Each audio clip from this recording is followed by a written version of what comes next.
नमस्कार दोस्तों, मैं एडवोकेट शाहिना परवीन। मैं यहाँ पे उस मुद्दे को लेकर के आई हूँ जो कि आजकल उत्तम नगर में एक बहुत ही पॉपुलर मुद्दा है। तरुण, जिस 27 साल के लड़के को मुस्लिम ने मारा, आप से मेरी ये दरख्वास्त है कि उन लोगों को आप एक जिम्मेदार ठहराएं, उसके घर पे बुलडोज़र चलवाएं। वैसे भी जिस कॉलोनी की ये बात है ना, जे कॉलोनी, वहाँ पे लोगों का यही पेशा है, आए दिन गुंडागर्दी करते हैं, चाहे हिंदू हो चाहे मुसलमान हो। तो दोस्तों, इस बंदे की मर्डर के लिए आप कैसे सारे मुसलमानों को जिम्मेदार ठहरा सकते हैं? 2.04 मिलियन मुस्लिम्स को आप जिम्मेदार नहीं ठहरा सकते। धर्म के नाम पर बहुत सारे जो आरएसएस के नौजवान हैं, बीजेपी के मेंबर्स हैं, वो सारे धर्म के नाम पे, उनके अंदर कोई हमदर्दी नहीं है। ऐसा नहीं है कि वो तरुण के लिए उनके अंदर एक बहुत ज़्यादा हमदर्दी उमड़ आई है। उनको तो एक राजनीतिक मुद्दा लेना है और वो एक राजनीतिक मुद्दा मुस्लिम्स के आड़ में ले रहे हैं। लिहाजा मेरी आप सब लोगों से यही दरख्वास्त है कि चाहे तरुण हो, तरुण भी एक माँ का लाल है और उसके साथ गलत हुआ है। वो इतना बड़ा इशू नहीं था कि होली के रंग को डाल दिया तो आकर के 10-12 लोग उसको मार डालें। ये बहुत ही गलत था। और जो है, तरुण के जो भी एक्यूज्ड हैं, उन सब को के घरों पर बुलडोज़र चलवाया जाना चाहिए। उनको भी ये सबक सिखाना चाहिए कि एक ज़िंदगी को अगर कोई लेता है तो उसकी कितनी बड़ी कीमत होती है।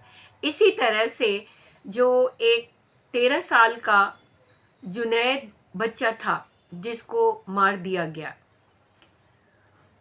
वहाँ पे हम एक धर्म को न लेकर के एक पर्टिकुलर एक बंदे को लेते हैं कि जुनैद को मारा गया।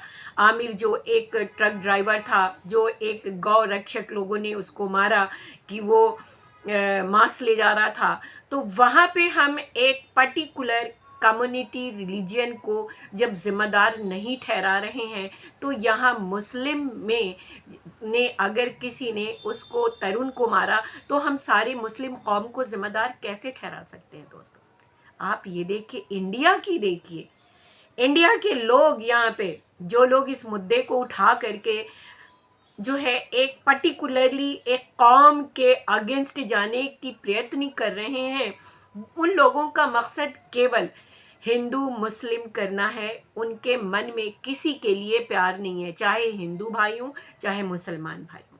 तो लिहाजा मेरी आपसे यही दरख्वास्त है कि आप सब लोग इस मुद्दे को समझें कि क्या चल रहा है हमारे देश में। पहले तो लड़वाया जाता है, वहाँ पे भी हिंदू मुसलमान, बहुत सारे जे कॉलोनी जो एरिया है उत्तम नगर का, वो वाकई वहाँ पे एक लड़ाई झगड़ा ही होता है उस एरिया में, और कुछ नहीं। चाहे हिंदू हो चाहे मुसलमान हो, सब आपस में लड़ते रहते हैं। उनके बीच तो जरी सी अगर कोई भी बात हो जाएगी तो वो लाठी डंडे के अलावा कुछ बात नहीं करते हैं। तो वो आप ये देखिए, जहाँ पे ये कांड हुआ है, ये घटना घटी है, उस घर के लोगों को टॉर्चर किया जाना चाहिए। उस घर के लोगों, जो क्रिमिनल्स हैं, उनको जेल में डालना चाहिए। तरुण के माता पिता और परिवार के प्रति सारे मुसलमानों की सहानुभूति है, और हम सब लोग मुसलमान इस चीज़ को बिल्कुल एक्सेप्ट नहीं करते कि ज़रा सा रंग डालने पर उसका मर्डर कर दिया जाता है। उन लोगों को सज़ाए मौत दी जाए। मौत का बदला मौत। लेकिन अगर उस मौत को सारे मुसलमानों को, 204 मिलियन मुसलमान को जिम्मेदार ठहराया जाता है, तो दिस इज वेरी रॉन्ग। अगर आप इनको ठहरा सकते हैं तो आप जुनैद और आमिर के केस में भी सारे हिंदुओं को क्या आप जिम्मेदार ठहरा सकते हैं? तो ठहराइए, पहले उसे भी देखिए, उसे भी देखिए। लेकिन ये पॉलिटिकल लीडर, ये आरएस के नौजवान और आरएस बीजेपी के मेंबर केवल वो अपनी रोटियां सेक रहे हैं हिंदी मुसलमान के नाम पर, और कुछ नहीं है। दोस्तों, मेरी आपसे दरख्वास्त है कि अगर आपको मेरी वीडियो अच्छी लगी हो तो आप इसे ज़रूर शेयर करें और मेरे विचारों को आगे तक ज़रूर बढ़ाएं। Thank you so much.